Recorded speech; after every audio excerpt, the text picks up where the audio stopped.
ವರ್ಷ ಸೆಪ್ಟೆಂಬರ್ 22 ಗುರುವಾರದಿಂದ ಅತ್ಯಂತ ಶ್ರೇಷ್ಠ ಹಾಗೂ ಶಕ್ತಿಶಾಲಿ ನವರಾತ್ರಿ ಪ್ರಾರಂಭವಾಗುತ್ತದೆ. ನವರಾತ್ರಿಗೆ ವಿಶೇಷ ಮಹತ್ವ ಹಾಗೂ ಶಕ್ತಿ ಇದೆ. ಈ ಹಬ್ಬವನ್ನು ದುರ್ಗಾ ದೇವಿಗೆ ಸಮರ್ಪಿಸಲಾಗಿದೆ. ಈ ವರ್ಷದ ಶರನ್ನವರಾತ್ರಿಯು ಬಹಳ ವಿಶೇಷವಾಗಿದೆ. ಸಾಮಾನ್ಯವಾಗಿ ಪ್ರತಿ ವರ್ಷ ನಾವು ಒಟ್ಟಾರೆ ವಿಜಯದಶಮಿಯನ್ನು ಸೇರಿಸಿ 10 ದಿನಗಳ ಕಾಲ ದೇವಿಯನ್ನು ಪೂಜಿಸುತ್ತೇವೆ. ಆದರೆ ಈ ವರ್ಷ ಮಾತ್ರ ಒಟ್ಟು 11 ದಿನಗಳ ಕಾಲ ಶರನ್ನವರಾತ್ರಿಯು ನಡೆಯಲಿದೆ. ಈ ಸಮಯದಲ್ಲಿ ದೇವಿಯನ್ನು ಆರಾಧಿಸಿ ಭಕ್ತಿಯಿಂದ ಪೂಜಿಸಿದರೆ ಯಾವುದೇ ಕಷ್ಟ ನಷ್ಟಗಳಿದ್ದರೂ ಎಲ್ಲವೂ ನಿವಾರಣೆಯಾಗಿ ಆ ದೇವಿಯ ಆಶೀರ್ವಾದದಿಂದ ಪ್ರತಿಯೊಂದು ಕೆಲಸದಲ್ಲೂ ಯಶಸ್ಸು, ಸುಖ, ಸಂತೋಷ, ಸಮೃದ್ಧಿ ನೆಲೆಸುತ್ತದೆ. ಒಂದು ವರ್ಷದಲ್ಲಿ 2 ಪ್ರಮುಖ ನವರಾತ್ರಿಗಳಿವೆ. ಒಂದು ಚೈತ್ರ ನವರಾತ್ರಿ, ಇನ್ನೊಂದು ಶಾರದೀಯ ನವರಾತ್ರಿ. ಹಾಗೆಯೇ ವರ್ಷದಲ್ಲಿ 2 ರಹಸ್ಯ ನವರಾತ್ರಿಗಳನ್ನು ಆಚರಿಸಲಾಗುತ್ತದೆ. ಆಶ್ವಯುಜ ಮಾಸದ ಶುಕ್ಲ ಪಕ್ಷದ ದಿನದ ಪ್ರತಿಪದದ ದಿನದಿಂದ ಶಾರದೀಯ ನವರಾತ್ರಿ ಅಥವಾ ಶರನ್ನವರಾತ್ರಿ ಪ್ರಾರಂಭವಾಗುತ್ತದೆ. ಈ ಹಬ್ಬವು 9 ದಿನಗಳ ಕಾಲ ನಡೆಯುತ್ತದೆ. 9 ದಿನಗಳ ಕಾಲ ನವದುರ್ಗಾ ಎಂದು ಕರೆಯಲ್ಪಡುವ ದುರ್ಗಾದೇವಿಯ 9 ವಿಭಿನ್ನ ರೂಪಗಳಿಗೆ ಈ ಹಬ್ಬವನ್ನು ಸಮರ್ಪಿಸಲಾಗಿದೆ. ದುಷ್ಟ ಸಂಹಾರಕ್ಕೆ ಶಿಷ್ಟ ರಕ್ಷಣೆಯು ಎಂಬಂತೆ ಮಹಿಷಾಸುರನ ಗೆದ್ದ ದುರ್ಗಾದೇವಿಯನ್ನು ಸ್ಮರಿಸುತ್ತಾ ಹಬ್ಬವನ್ನು ವಿಜೃಂಭಣೆಯಿಂದ ಆಚರಿಸಲಾಗುತ್ತದೆ. ಧರ್ಮಗ್ರಂಥಗಳ ಪ್ರಕಾರ ನವರಾತ್ರಿಯಲ್ಲಿನ ಮೊದಲ 3 ದಿನಗಳಂದು ತಮೋಗುಣವನ್ನು ಕಡಿಮೆ ಮಾಡಲು ತಮೋಗುಣಿ ಮಹಾಕಾಳಿಯು, ನಂತರದ 3 ದಿನಗಳಂದು ರಜೋಗುಣವನ್ನು ವೃದ್ಧಿಸಲು ಮಹಾಲಕ್ಷ್ಮಿಯು ಮತ್ತು ಕೊನೆಯ 3 ದಿನಗಳಂದು ಸಾಧನೆಯನ್ನು ತೀವ್ರವಾಗಿ ಮಾಡಲು ತತ್ವಗುಣಿ ಮಹಾ ಸರಸ್ವತಿಯ ಪೂಜೆಯನ್ನು ಮಾಡುತ್ತಾರೆ. ಭಕ್ತರು ಈ 9 ದಿನಗಳ ಕಾಲ ಉಪವಾಸ ಮಾಡುತ್ತಾರೆ. ದೇವಸ್ಥಾನಗಳಿಗೆ ಭೇಟಿ ನೀಡಿ ದುರ್ಗಮ್ಮನಿಗೆ ವಿಶೇಷ ಪ್ರಾರ್ಥನೆ ಸಲ್ಲಿಸುತ್ತಾರೆ. ಕನ್ಯಾ ಪೂಜೆಯನ್ನು ದುರ್ಗಾ ಅಷ್ಟಮಿ ಮತ್ತು ನವಮಿಯಂದು ನಡೆಸಲಾಗುತ್ತದೆ. ಇದು ನವರಾತ್ರಿ ಉತ್ಸವಗಳ ಅಂತ್ಯವನ್ನು ಸೂಚಿಸುತ್ತದೆ. ನವರಾತ್ರಿಯಲ್ಲಿ ದುರ್ಗಾದೇವಿಯು ತನ್ನ ಭಕ್ತರ ಮೇಲೆ ಕರುಣೆ ತೋರುತ್ತಾಳೆ, ವಿಶೇಷ ಆಶೀರ್ವಾದವನ್ನು ನೀಡುತ್ತಾಳೆ. ಇದು ಕೆಟ್ಟದ್ದರ ಮೇಲೆ ಒಳ್ಳೆಯದ ವಿಜಯದ ಸಂಕೇತವೆಂದು ಹೇಳುತ್ತಾರೆ.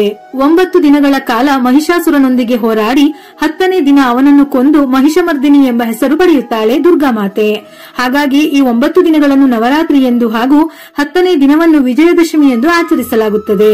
ಇನ್ನೊಂದು ದಂತಕಥೆಯ ಪ್ರಕಾರ ಶ್ರೀರಾಮನು ದುಷ್ಟನಾದ ರಾವಣನಿಂದ ಜಗತ್ತನ್ನು ರಕ್ಷಿಸುತ್ತಾನೆ. ರಾವಣನ ಸಂಹಾರ ಮಾಡುವ ಮೊದಲು ನಾರದರು ಶ್ರೀರಾಮನ ಬಳಿ 9 ದಿನಗಳ ಕಾಲ ವ್ರತ ಮಾಡುವಂತೆ ಕೇಳಿಕೊಳ್ಳುತ್ತಾರೆ.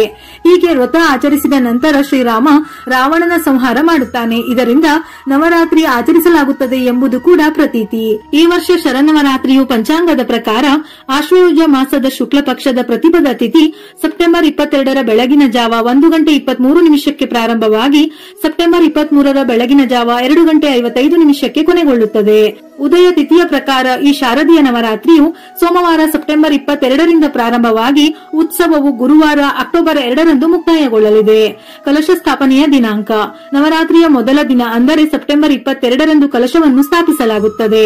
ಈ ದಿನ ದುರ್ಗಾದೇವಿಯ ಮೊದಲ ರೂಪವಾದ ಶೈಲಪುತ್ರಿಯನ್ನು ಸಹ ಪೂಜಿಸಲಾಗುತ್ತದೆ. ಈ ವರ್ಷ ಘಟ ಸ್ಥಾಪನೆಗೆ ಅಂದರೆ ಕಲಶ ಸ್ಥಾಪನೆಗೆ ಶುಭ ಮುಹೂರ್ತ ಸೆಪ್ಟೆಂಬರ್ 22ರಂದು ಬೆಳಿಗ್ಗೆ 6:01 7:46 ಇರುತ್ತದೆ. ಇದರೊಂದಿಗೆ ಕಲಶ ಸ್ಥಾಪನೆಗೆ ಮತ್ತೊಂದು ಶುಭ ಮುಹೂರ್ತವಿದೆ, ಅದು ಅಭಿಜಿತ್ ಮುಹೂರ್ತ. ಇದು ಬೆಳಿಗ್ಗೆ 11:41 ಮಧ್ಯಾಹ್ನ 12:29 ಇರುತ್ತದೆ. ಈ ಸಮಯದಲ್ಲಿ ದಸರಾ ನವರಾತ್ರಿ ಉತ್ಸವಕ್ಕಾಗಿ ಕಲಶವನ್ನು ಪ್ರತಿಷ್ಠಾಪಿಸಬಹುದು. ಆಶ್ವಯುಜ ಮಾಸದ ಶುಕ್ಲ ಪಕ್ಷದ ಅಷ್ಟಮಿ ತಿಥಿಯಂದು ದುರ್ಗಾಷ್ಟಮಿಯನ್ನು ಆಚರಿಸಲಾಗುತ್ತದೆ. ಈ ವರ್ಷದ ದುರ್ಗಾಷ್ಟಮಿ ಮಂಗಳವಾರ ಸೆಪ್ಟೆಂಬರ್ 30ರಂದು ಬರುತ್ತದೆ. ಈ ದಿನ ಕನ್ಯಾ ಪೂಜೆಯು ನಡೆಯುತ್ತದೆ. ಮಹಾನವಮಿ ಹಿಂದೂ ಕ್ಯಾಲೆಂಡರ್ ಪ್ರಕಾರ ಈ ವರ್ಷ ಮಹಾನವಮಿ ಹಾಗೂ ನವಮಿ ಹೋಮವನ್ನು ಬುಧವಾರ ಅಕ್ಟೋಬರ್ 1ರಂದು ಆಚರಿಸಲಾಗುತ್ತದೆ.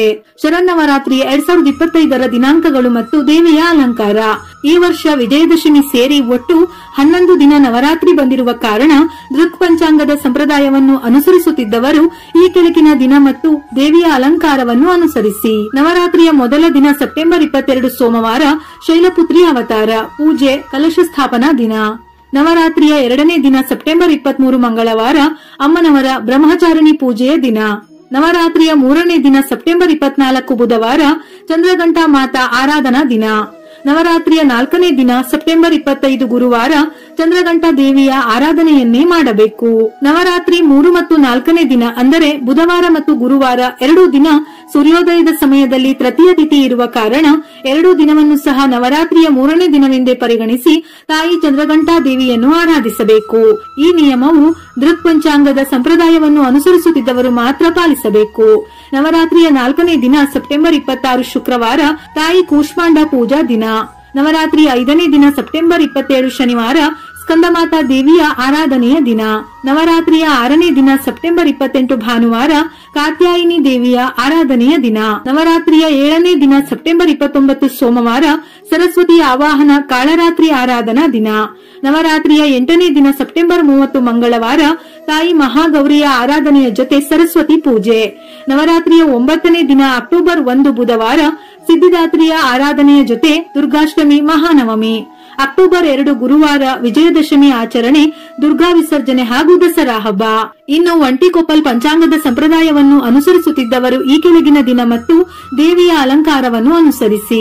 ನವರಾತ್ರಿಯ ಮೊದಲ ದಿನ ಸೆಪ್ಟೆಂಬರ್ 22 ಸೋಮವಾರ ಶೈಲಪುತ್ರಿ ಅವತಾರ ಪೂಜೆ ಕಲಶ ಸ್ಥಾಪನಾ ದಿನ. ನವರಾತ್ರಿಯ 2ನೇ ದಿನ ಸೆಪ್ಟೆಂಬರ್ 23 ಮಂಗಳವಾರ ಅಮ್ಮನವರ ಬ್ರಹ್ಮಚಾರಿಣಿ ಪೂಜೆಯ ದಿನ. ನವರಾತ್ರಿಯ 3ನೇ ದಿನ ಸೆಪ್ಟೆಂಬರ್ 24 ಬುಧವಾರ ಚಂದ್ರಘಂಟಾ ಮಾತಾ ಆರಾಧನಾ ದಿನ. ನವರಾತ್ರಿಯ 4ನೇ ದಿನ ಸೆಪ್ಟೆಂಬರ್ 25 ಗುರುವಾರ ತಾಯಿ ಕೂಷ್ಮಾಂಡ ಪೂಜೆಯ ದಿನ. ನವರಾತ್ರಿ 5ನೇ ದಿನ ಸೆಪ್ಟೆಂಬರ್ 26 ಶುಕ್ರವಾರ ಸ್ಕಂದಮಾತಾ ದೇವಿಯ ಆರಾಧನೆಯ ದಿನ.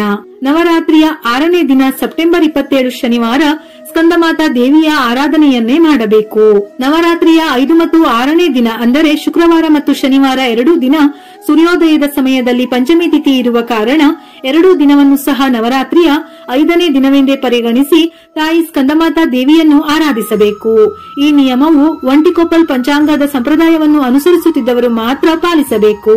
ನವರಾತ್ರಿಯ 6ನೇ ದಿನ ಸೆಪ್ಟೆಂಬರ್ 28 ಭಾನುವಾರ ಕಾತ್ಯಾಯಿನಿ ದೇವಿಯ ಆರಾಧನೆಯ ದಿನ. ನವರಾತ್ರಿಯ 7ನೇ ದಿನ ಸೆಪ್ಟೆಂಬರ್ 29 ಸೋಮವಾರ ಸರಸ್ವತಿ ಆವಾಹನ ಕಾಳರಾತ್ರಿ ಆರಾಧನಾ ದಿನ.